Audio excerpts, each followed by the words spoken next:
Sonic Advance 2 is the second game in the critically acclaimed Sonic Advance trilogy, released on the Game Boy Advance in December of 2002. The title is notable as it marked the debut of Cream the Rabbit to the Sonic universe, as well as introduced the first iteration of the boost mechanic. The game was well received too, with many mainstream publications declaring it superior to the first Sonic Advance game and compared it favorably to the classic series.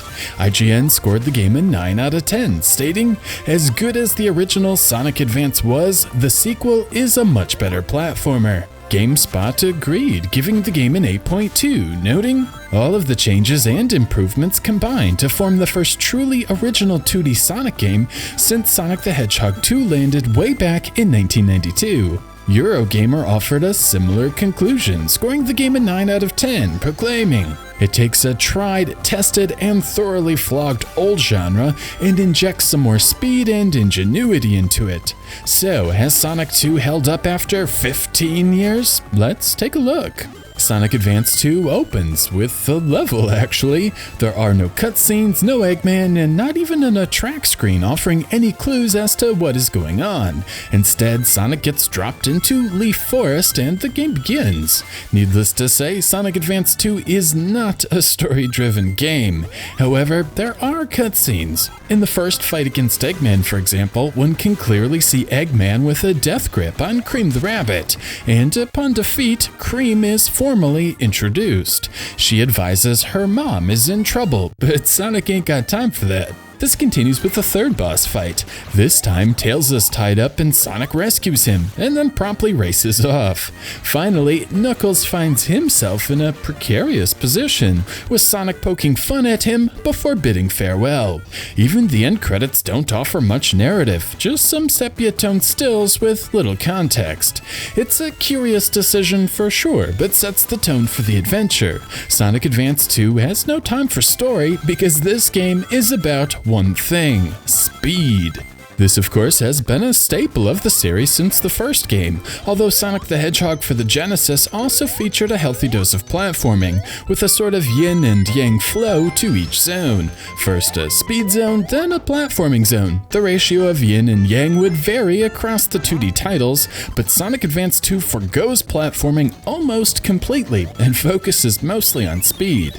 Each of the game's 7 zones drives home this philosophy. But backing up, let's talk about the game's structure. Sonic Advance 2 follows the formula from Sonic the Hedgehog 2, meaning each zone is broken into 2 acts and then a boss fight. Leaf Forest is the typical jungle level that has come to define the series. The challenge is relatively low, the loop-de-loops are massive, and the zone does a nice job allowing the player to come to grips with the speed, momentum, and jumping mechanics.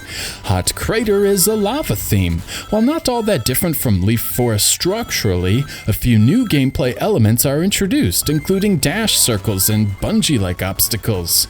Music Plant changes things up significantly with a wide variety of instruments and notes to bounce off, horns acting like cannons, and these bizarre flutes. It's a stark contrast to the previous zones, and these acts are perhaps the most unique found in the game. Ice Paradise returns to a platforming staple, snow.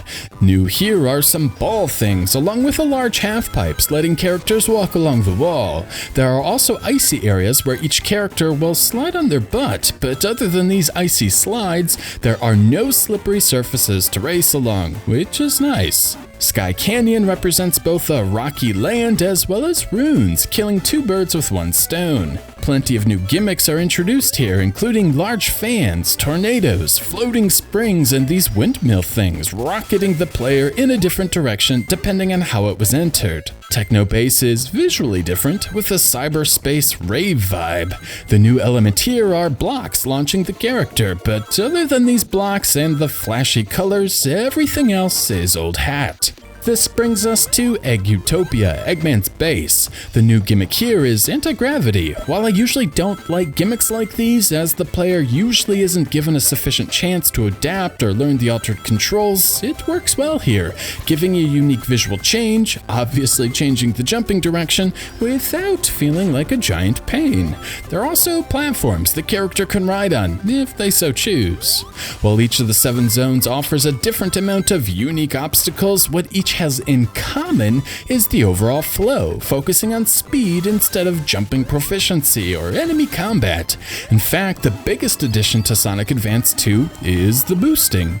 After running at top speed for a period of time, which is shortened depending on how many rings are collected, which makes the ring counter spin faster, Sonic and friends will go into boost mode. While in this boosted mode, each character breaks the sound barrier, represented by an insane pace and a cool visual effect. As long as the player continues to hustle and the character doesn't run into an enemy or stop, this boosted mode can be maintained, resulting in quite the spectacle. The second main gimmick is the trick system. While in the air after hitting a spring or ramp or in boost mode, the player can hold the right trigger and then press a direction on the D-pad to alter the mid-air trajectory. Generally speaking, up is the most useful maneuver, helping players reach new routes on higher platforms, although pressing right or left can be helpful as well, offering a mid-air attack while keeping forward momentum. While these are the most noteworthy additions to the game, the developers didn't stop there.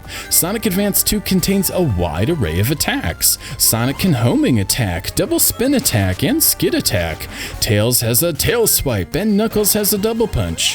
While in boost mode, these attacks can be used without slowing down, meaning attacks are available without having to roll into a ball, slowing the momentum.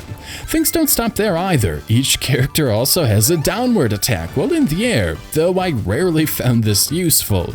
There are probably a few other maneuvers I'm forgetting, but needless to say, between the boosting, tricks, and attacks, Sonic Advance 2 gives players a wide variety of maneuvers to aid in the racing as well as the combat, for those inclined. With the story, levels, and controls out of the way, let's move on to the bosses. The speed theme from the zones carries over into these Eggman battles. The first 7 all take place while in motion, not unlike the first boss in Sonic & Knuckles. Each of the encounters follows a similar pattern of dodging attacks and then striking during the rest period. Per usual, hit the Mad Doctor 8 times to win the battle. I should also note many of these battles contain a hill elevating the action before returning back to normal.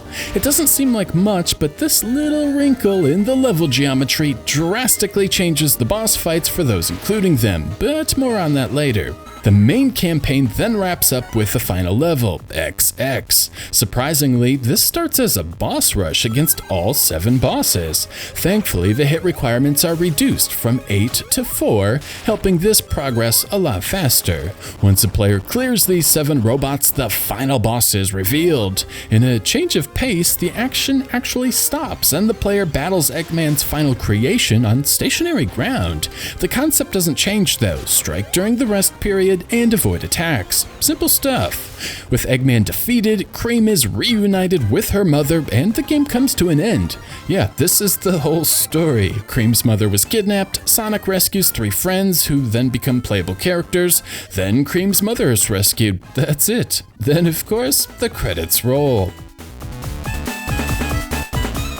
Graphically, Sonic Advance 2 is impressive. Set pieces are detailed, backgrounds contain plenty of layers, character sprites are well animated, and the game moves at a dizzying pace. From a sheer technical standpoint, it's clearly a step above what was possible on the 4th generation home consoles, and this style of game seems to be a perfect fit for the Game Boy Advance's capabilities. I will say there is a surprising amount of dithering. This is common in the shaded sky backgrounds, but is also frequent in many other areas. I'm not sure if this was a deliberate graphical art direction chosen by the artists, harkening back to the Sega Genesis days, or the developers not doing the best job designing the art around the limitations of the Game Boy Advance. It certainly isn't bad, but I found it noteworthy. There are a few nice graphical effects too. Transparencies are showcased here and there, although flickering is inexplicably used for the shields. Sprite rotations are far more frequent. Instead of drawing additional animation frames while going around loops or traveling on grind rails, the character sprites are rotated. While a little pixelated, the end result is smooth transitions. Rotation effects are also used on a few bosses to good effect. While technically sound, I'm a little less certain on the overall art direction. Some areas are visually appealing, like Leaf Forest, feeling rich and vibrant, complete with little trees and flowers everywhere, making the zone feel alive. Techno Bass is the extreme opposite. It's just a bunch of random color-changing hexagons with a Windows screensaver background. In fact, my biggest gripe with the art direction in Sonic Advance 2 is how many areas feel like generic repeating tiles over bland backgrounds. Take the classic Metropolis zone, for example, with its blinking lights and rotating cages, and then compare that to Egg Utopia. The quality gap is obvious. Overall, I'd say the graphics are pleasing, technically great, artistically good, but there is room for improvement. The soundtrack, on the other hand, is phenomenal. The Game Boy Advance is weird when it comes to sound, having the 4 original Game Boy sound channels available, but then requiring everything else to be done in software. It took developers a while to get the hang of it, and Sonic Advance 2 does an amazing job using the 2 techniques to create deep tracks. The Game Boy channels seem to be used for bass effects, while software synth and instrument samples are used to fill in the mids and highs. At times, certain effects sound compressed and scratchy, but as a whole, the quality is nice. And then, of course, there are the compositions and melodies. Tracks slowly build into something larger, giving the tracks more of an orchestrated feel than a chiptune feel. That's not to say there aren't catchy hooks, and I can easily recall many of these a few days removed from playing. They all hustle too, with plenty of fast beats matching the pace of the on-screen action. Even better is the variety. There are layers of pop, industrial, and techno, and the moods change drastically from sinister to happy and everything in between. I can't say enough about the soundtrack. It is a wonderful listen from beginning to end.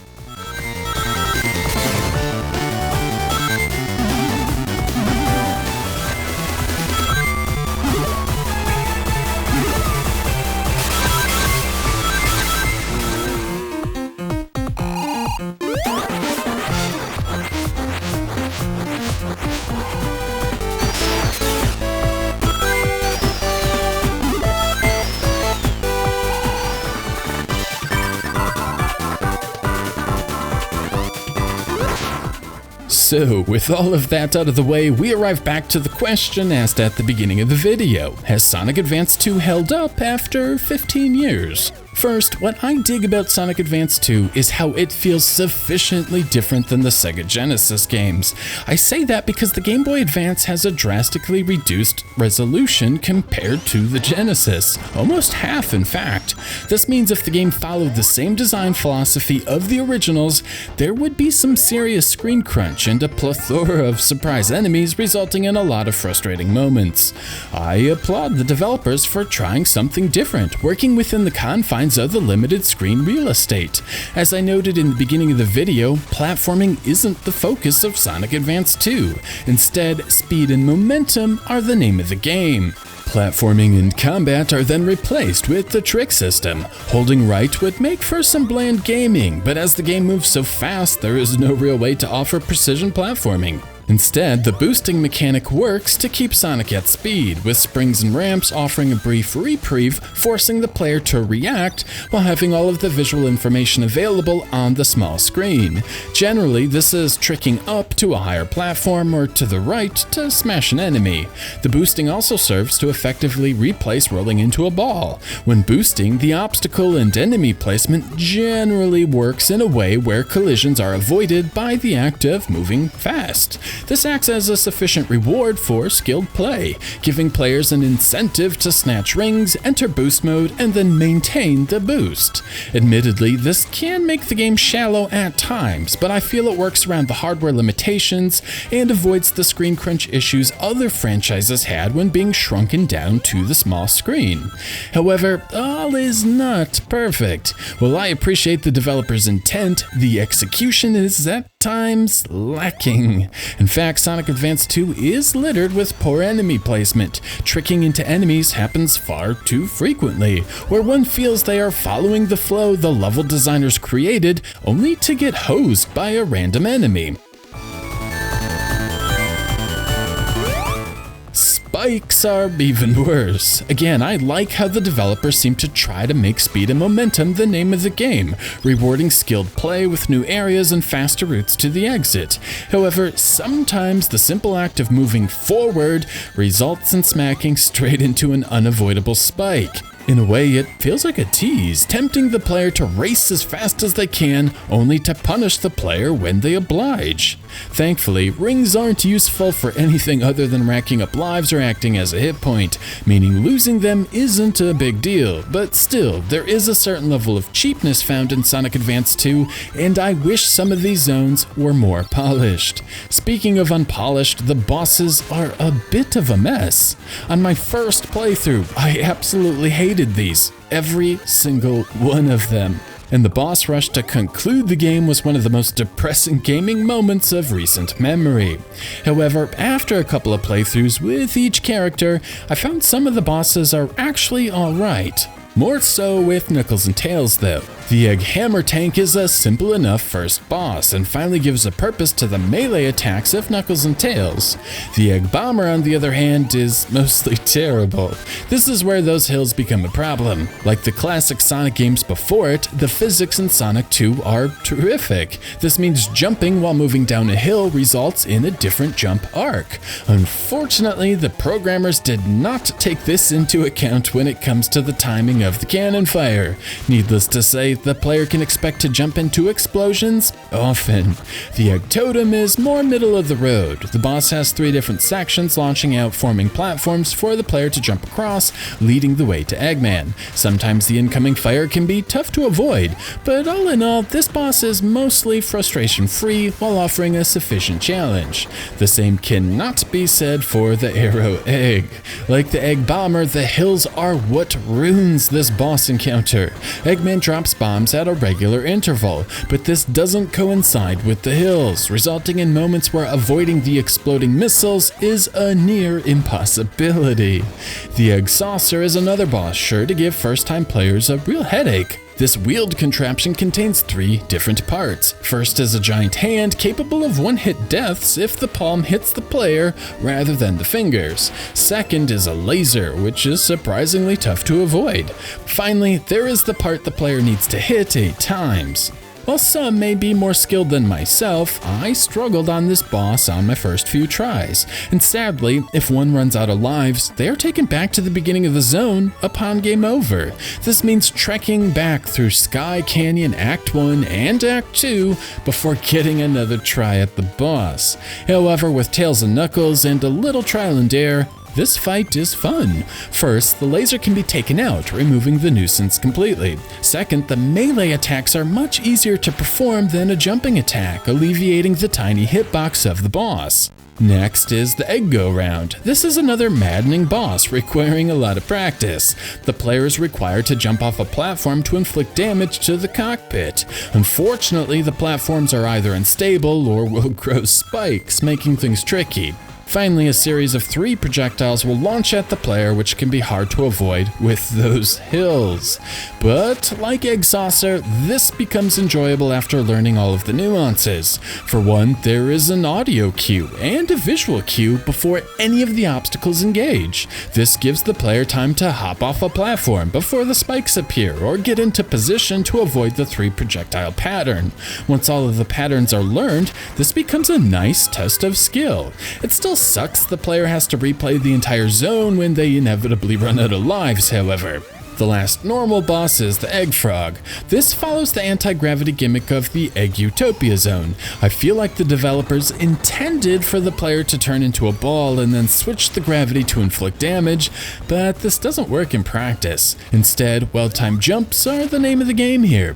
Needless to say, the bosses are hit or miss. They leave a bad first impression, but some of them end up being reasonably challenging and engaging after a bit of practice.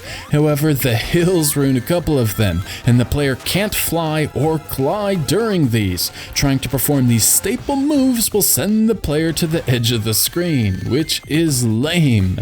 Mercifully, the last boss is extremely tame. After the roller coaster of quality found in the 7 fights preceding it, I'm not going to complain. Basically, the player just needs to spin dash off these platforms without getting hit by the laser or the mech's arms. Patience is honestly all that is needed to defeat this guy, making it an anticlimactic but frustration-free way to end the adventure. Unless, of course, the player is piloting Cream. Cream does not have a melee attack, but instead a ranged homing attack with Cheese the Chow. The Chow attack makes each and every boss a complete breeze. The player just needs to avoid the attack patterns and let Cheese do all the damage from a safe distance. This brings us to the Chaos Emerald portion of the review. There are 7 zones and each contains a series staple, Chaos Emerald. In order to obtain an emerald, the player will need to complete a special stage, and to reach the special stage is the asinine task of nabbing all 7 special rings hidden in an act. On the surface, this is a straightforward task. The 7 special rings aren't hiding, and the player will stumble upon most of them while playing through the game as the 4 main characters. Where the problem comes in is all 7 need to be grabbed at the same time. If one finds 5 or 6 and then returns to the level, they will now have 0. The next issue is how hard it is to backtrack, especially with Sonic. It can be easy to race past an area containing a special ring and be forced to quit the level and try again. Now, logic would suggest using one of the flying characters, Cream or Tails, to achieve this task. However, each of the 4 characters has their own emeralds to gather, and one has to collect 7 Chaos Emeralds as Sonic in order to unlock the extra boss and extra ending. This means the player will need to painstakingly plan a non-intuitive route through 7 different acts, travel through said route perfectly to grab the 7 special rings, and then reach the level's exit without dying. If the player dies, the special ring counter resets to 0, and if a checkpoint was reached, one will need to quit and re-enter the level in order to start at the beginning of the stage because of the backtracking issue. The tedium doesn't stop there either. Blind jumps are necessary to find more than a few of these, and as Sonic Advance 2 does contain its share of bottomless pits, there is plenty of trial and error needed to find some of the more obscure special rings. Not to mention this gem in Music Plant Act 1, requiring bouncing off these notes to reach a platform. Bounce off the notes wrong, and the player needs to quit and try again. If one does manage to collect the 7 special rings and finish the act, they'll be treated to a special stage. All one needs to do here is grab 300 rings before the timer runs out. There is a single enemy on the screen as well, discouraging stopping. These are easy at first, but get progressively more difficult. The key is to chain rings together to earn a multiplier, rewarding double, triple, quadruple rings and beyond. The special stages aren't awful by any stretch, but they are boring and the controls kinda stink. I found it difficult to press both up to move forward as well as left and right to steer on the GameCube controller's tiny D-pad. I would have preferred an acceleration button like in Sonic R, but maybe that's just me. Worse yet, if one fails to gather the required 300 rings, they'll be forced to regather the 7 special rings again to get another chance. Needless to say, it took me longer to gather the 7 Chaos Emeralds as Sonic than it did to play through the main campaign 4 times with 4 different characters. The task is exceptionally tedious, and while I try to complete games before reviewing them, I could not bring myself to gather the 7 Chaos Emeralds with the other 3 playable characters to unlock the sound test, time attack mode, or Amy. In any case, collecting the 7 Chaos Emeralds as Sonic, in addition to beating the campaign 4 times, once with each character, will unlock Extra Zone, True Area 53. Curiously, this opens with a cutscene showing a mysterious translucent object kidnapping Cream's mother a second time. The gang arrives a moment too late, but as the 7 Chaos Emeralds have been collected, Sonic goes super and heads off to space for the extra boss. this boss isn't all that different from the final bosses in Sonic Adventure 2 or Sonic Heroes. The player needs to use the dash to ricochet missiles into Eggman, causing damage. Between attacks, the player will need to dodge lasers while snatching rings to keep the super mode going. It's a fitting enough final boss, lacking the frustration found in Adventure 2 but offering a better challenge than Heroes. Beat the boss and Cream's mother is dropped to Earth while Sonic and some flickies, I think, assist her in her descent, ending the adventure a second time. Honestly, I cannot recommend going for the 7 Chaos Emeralds. It's a giant pain. The extra story segments are disappointing, and unless one absolutely needs to play the tiny Chow Garden, the reward for the effort isn't worth it. However, Chaos Emeralds aside, I do find Sonic Advance 2 to be a solid platformer. I appreciate how the game is fresh, offering a different spin on the franchise while also respecting the source material. Sonic & Company still features some of the tightest controls of any side-scrolling platformer. Be it speeding up, slowing down, jumping from various angles, the core mechanics are exceptional, and maneuvering through the worlds is a responsive and satisfying experience. I do find it odd how the cast was given a wide array of attacks, both melee as well as boosting attacks, despite combat being such a minimal part of the adventure. It certainly doesn't hurt the game in any way, but I find the effort misplaced. I also find it odd how Tails and Cream can fly and Knuckles can glide, but the levels never take advantage of this. As best as I can tell, Sonic can reach every platform in the game, meaning playing through with each character is basically the same. While the controls match the source material fairly accurately, the overall design and flow of the game is definitely different. The emphasis on speed and momentum is a nice evolution to the formula, and these QuickTime-like events are a nice workaround for the limited screen resolution. Sonic Advance 2 is a real spectacle, and while this means there is a de-emphasis on platforming, trying to maintain momentum does offer a rewarding and fun gaming experience. Whether these changes make this a better or worse Sonic game is certainly up for debate, but my goal here isn't to determine if Sonic Advance 2 is a good or bad Sonic game, but rather look at it objectively as a video game. And like I said, Sonic Advance 2 is a solid game. The music really is ace, and while I wish the art style was elevated to better take advantage of the increased sprite and color capabilities of the hardware, the visuals are still great. The multi-layered backgrounds do a nice job offering a sense of depth. The colors chosen contrast perfectly with the foreground, being either lighter, darker, or weird, preventing anything from being confusing. The level designs themselves are solid, doing a nice job mixing up various loops, ramps, and rails to give the player something to do, while also keeping the action moving forward. Generally speaking, bottomless pits are rarely an issue, unless one starts jumping around randomly, though there are a couple of cheap moments. However, when reviewing the footage, I can see I almost always exceeded 9 extra lives, meaning I wasn't dying often. But the enemy placement and lackluster bosses do drag the game down a notch. Sonic Advance 2 asks the player for their trust. Trust a ramp will lead to a safe landing. Trust a spring will result in progression. Trust the trick system. And when the game rewards that trust with safety and momentum, Sonic Advance 2 is an immensely exhilarating game unlike anything else. It really is breathtaking. However, sometimes the game breaks that trust. Nothing is more irritating than smashing into an enemy one couldn't see coming, despite playing the level exactly as the developers intended. Trollish enemy placement is not a suitable replacement for challenge, and in this regard, dimps occasionally miss the mark.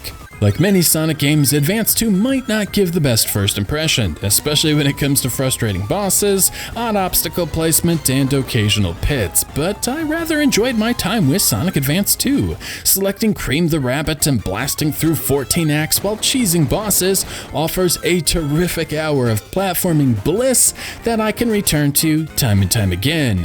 While Sonic Advance 2 isn't perfect, the good easily outweighs the bad. The tight controls, focused gameplay, elastic camera, and lack of glitches make playing through the game 4 times a pain-free experience, unlike some of the exhausting replays found in the 3D games. Although obtaining the Chaos Emeralds is best avoided, 15 years later, Sonic Advance 2 is still pretty good and definitely worth your time.